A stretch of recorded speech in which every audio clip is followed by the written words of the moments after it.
Эми азыркы маалда маалыматтар согушу болуп, жанагынтип бири-бирин жамандап, бири-бирин жакшылап, үгүттөп, бирөөнү каралап, бирөөнү актап жатышпайбы? Бул эми кайсыл бир деңгээлде саясий максатта ошону колдонуп атышат да.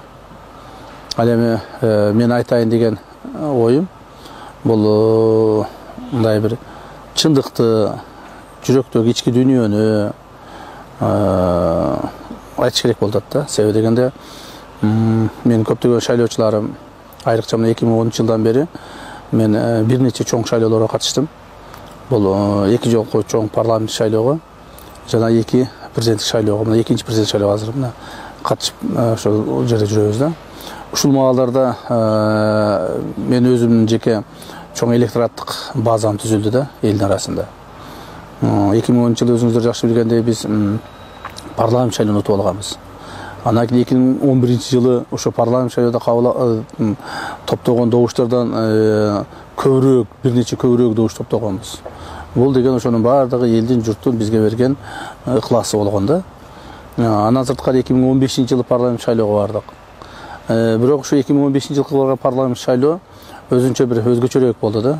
Өзгөчөрөөк болду, себеби дегенде ал жерде биз уже мен жеке өзүм же болбосо менин баягы мурда 2010-жылы ошого чейинки чогулуп жүрүп бирге барган досторубуз Акмат Келдибеков, Садыр Жапаров 2015-жылы жок болуп калышты.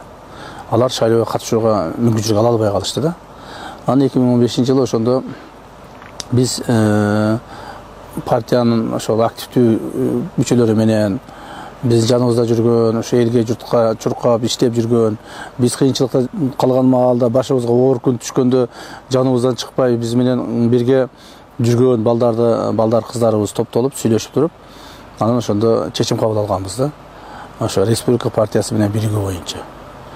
Эми Республика партиясы менен биригүү чечимин кабыл алгандан кийин биз эмне үчүн именно Республика партиясына бириктик? Себеби дегенде ошо маалда Өнөктүк Тогулович бизге мындай чогулуп сүйлөшүп, бизге мындай сунуш кылып, анан ошону карап отуруп, карасак бизге тең келе турган, биз менен мындай теңме-тең боло турган ошо Республика партиясы бар экен да. Себеби Республика партиясы өзү барса ошо маалда өтүш арсаар болуп турган да. Анан биз деле ата журт ушул маалда өтө кыйналып турган маалыбыз эле. Ошондуктан биз республикага кошулсак, ошо республикада кошулсак, бир партия түзсөк, анан ошол партия негизинде биздин жаныбызда жүргөн, элге журтка чуркаган балдарыбыз дагы депутат болуп келип, мындан ары да элге журтка кызмат кылса экен деген аруу тилектер менен, максаттар менен биз аракет жасаганбыз да. Ошентип балдардын баарын топтоп чечим кабыл алганбыз. Республика Ата журт партиясын 2014-жылы чогуу түзүү, бул жаңы түзүм болду, юридикалык жаңы объединение болду, политическое объединение. Анан кийин ошол түзүмдү түзүп бардык. Өнөктүк Тогулович экөөбүз 2014-2015 ушул партия үчүн көп эмгектерди кылдык. Жана биздин артыбыздагы ошол бабанын артында дагы, менин артымда дагы көптөгөн адамдарыбыз кызмат кылышты, чуркашты, иштешти. 2015-жылы барып бул партиянын түзүлгөн негизги максаты ушу парламентке барып чогулушубуз керек эле да. Ошол максатын биз аткардык. Максатыбызга жеттик. Кайсы бир деңгээлде эки партиянын кошулушу негизинде биздин ошол түзгөн Республика Ата журт партия 28 мандат алды дагы. Мамлекетибизде экинчи орунду алды. Бул дагы чоң ийгилик болду да. То есть демек биз ошо түзгөн максатыбызга жеттик. Бирок ошол максатка жетип парламентке келгенден кийин ошо чоң өзгөрүүлөр боло баштады бул партиянын ичинде.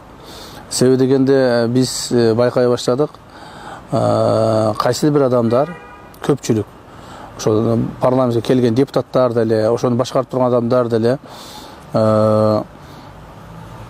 депутат болуп шайлангандан кийин, баягы кыргызда айтып коет го, эшек ылайдан өткөндөн кийин деп коет. Ошондон кийин эле толук менен өзгөрө башташты дагы.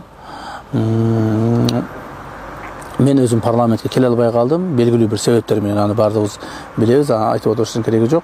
Бірақ мен парламентке келе албай қалғаным менен мен ошо Республика Ата журт партиясынын тең төрагасы катары, жетекчиси катары ошол жерде мына бүгүнкү күнгө чейин деле бармын. Бирок ошол мезгилде булар депутат болуп шайланып алгандан кийин мени жана менин бир нече жакындаштарымды ушу парламент, то есть партияга жакындатпай, партиянын иштерине аралаштырбай, өздөрү депутат болуп алгандан кийин мына мени ошо партиянын, то есть Республика Ата журт партиясынын парламентке келишине эң чоң кызмат кылган бизди мына бүгүнкү күнгө чейин бир да жолу ошол фракциянын жыйынына чакырып, же партиянын иштерине катыштырып, же болсо кайсыл бир деңгээлде ошо партиянын бир активдүү алдыга жылышына бизди катыштырбай койду да. Айдан ачык эле көрүнүп турган маселе болуп калды. Бирок ошондон кийин мына 1,5 жыл өткөндөн кийин кайрадан президенттик шайлоо башталды. Эми президенттик шайлоо башталганда эми кайрадан эле ошол бабамды колдоо бергиле деп көпчүлүк депутаттар, шайланган депутаттарыбыз жана башкаларыбыз баардыгы чуркап калышты. Мен ошол сразу чечим кабыл алдым. Жок, мен Өмүрбек Токтогулович бабамды колдой албаймын. Себеби мен бир жолу мени алдаган, же болсо бир жолу мага туура эмес мамиле кылган адамды экинчи жолу мен кечире албайм да. Ушул маселе чоң түрткү болду. Чоң түрткү болуп, ошонун негизинде мен президенттик шайлоодо бабамды колдобой калдым. Себеби ошол парламент шайлоодон кийин 1,5 жыл убакыттын ичинде, 1,5 жыл убакыттын ичинде мени такыр унутушуп, эч кандай бир саясий аренага жакындатышпай, мындай басмырлап турушту да, басмырлап турушту. Анан мен ошондо сездим, демек 2015-жылы мени пайдаланып кеткен экен. Демек булардын баякы мага айткан кооз сөздөрү, ошол жерде кол алышкандарыбыз, көптөгөн жакшы үмүттөрүбүз акталбагандыгын мен ошондо эле сезгем да. Ошондуктан азыркы болуп аткан 2017-жылы 15-октябрда боло турган президенттик шайлоодо мен өзүм тараптан Сооронбай Шарипович Жээнбековду колдоп чыгуу үчүн чечим кабыл алдым. Жана өзүбүздүн Ата журт партиясынын толук бойдон колдоого чакырып үндөп чыктым. Ушул эле учурда Бакыт Төрөбаев экөөнүн биригип бүгүнкү күндө ошо талапкерликке үндөп жатканда баарыбызга маалым, ошол сиздин өнөктөшүңүз Бакыт Эргешевичти ошо силердин Ата журттун тагдыры күтүп турган жокпу? Же болбосо алар деген биз бүгүнкү күндө премьер-министрди шайлабай элебиз да, биз деген президентти шайлап атабыз. Тигил жерде деген мен президент, Бакыт Төрөбаев премьер болот деген ачык эле үндөөлөрдү айтып жатат. Бизде бүгүн бар да премьер-министр, бизде мыйзамга баш ийген өлкөбүз да. Анан ушунусуна карап туруп, дагы оюн болуп атабы деген коомчулукта кооптонуулар болуп атат. Ошо сиздин өнөктөшүңүз Бакытты сиздин тагдырыңыз күтүп турган жокпу? Эми мен аны көзүм ачыкты кылып айта албаймын, эмне болушун. Бирок ошол мезгилде Бакыт Эргешевичтин ошол өнүгүү партиясын көтөргөнгө, элге журтка кызмат кылганга, ошо элдин журттун кайсы бир деңгээлде мындай бир үмүтүн актаганга чоң салым кошкон инсан катары билебиз да. Анан эми келип эле ошол президенттик шайлоого келгенде жанагы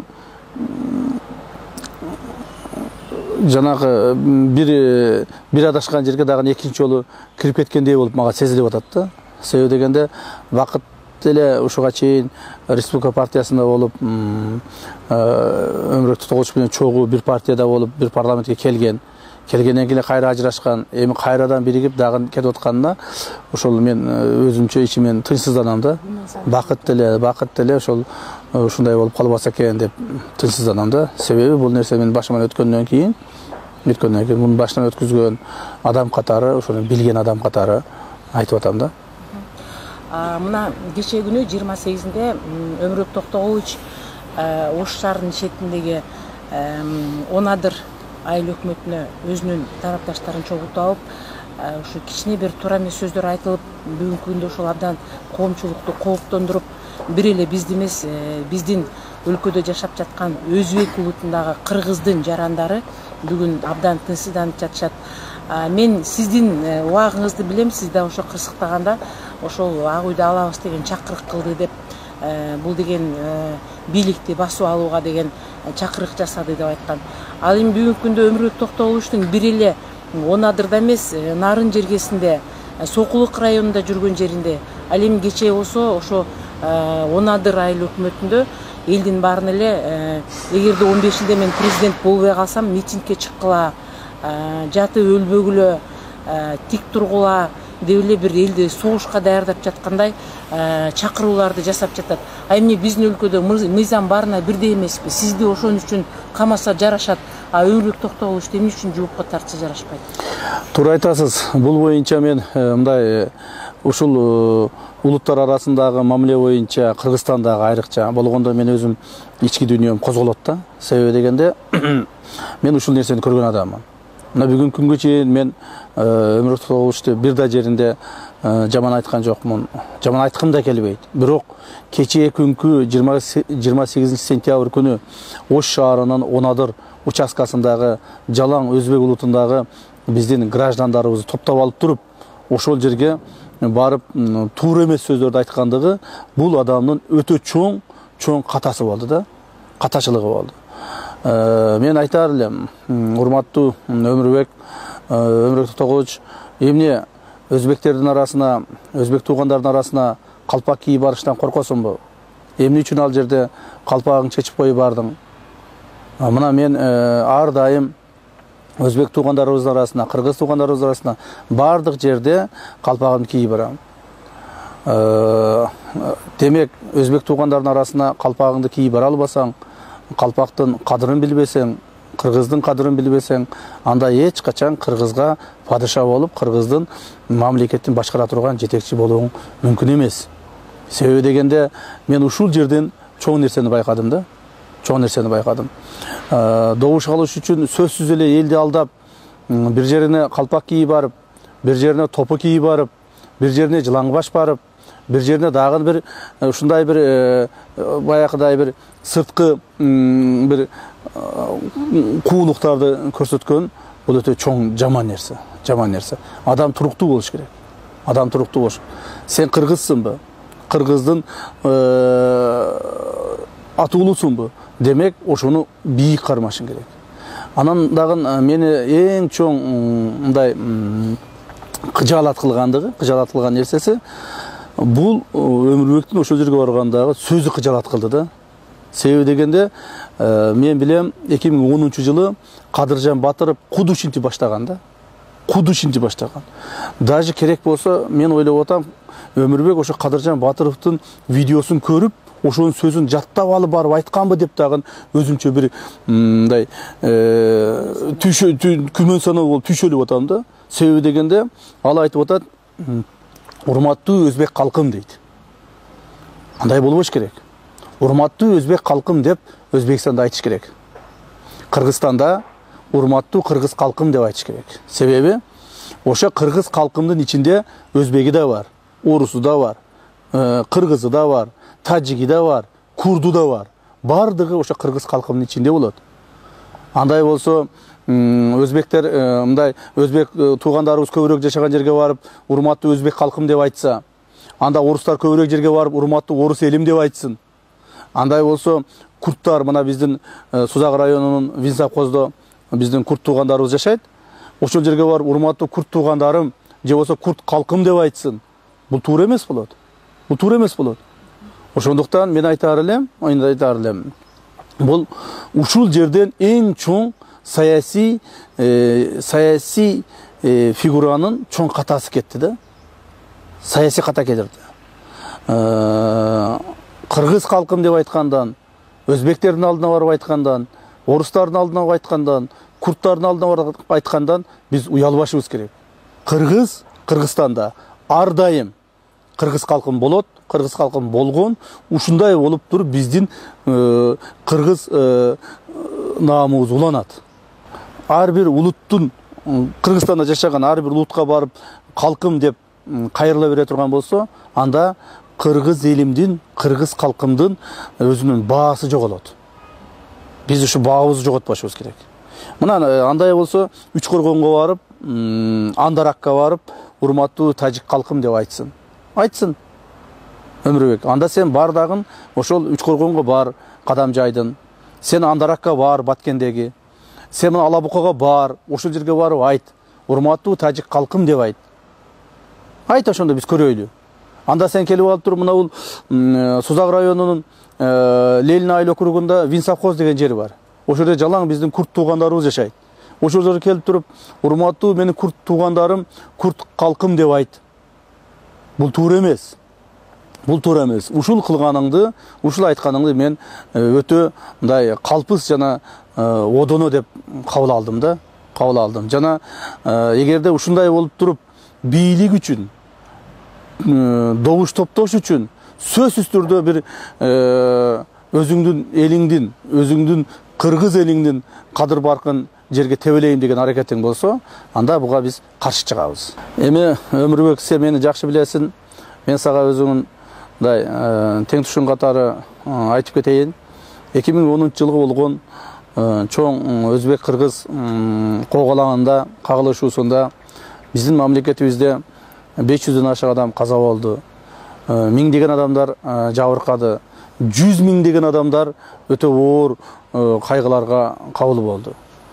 Биз ошолорду эсибизден чыгара турган болсок, ошол жерде 2010-жылы ошол оттун арасында жүрүп, өзбек менен кыргызды бириктирип, өзбек менен кыргызга кызмат кылууну, экөөнү биздин мамлекетибизде бир тууган мусулман эл кылып сактап калууга аракет кылган адам катары айтаар элем.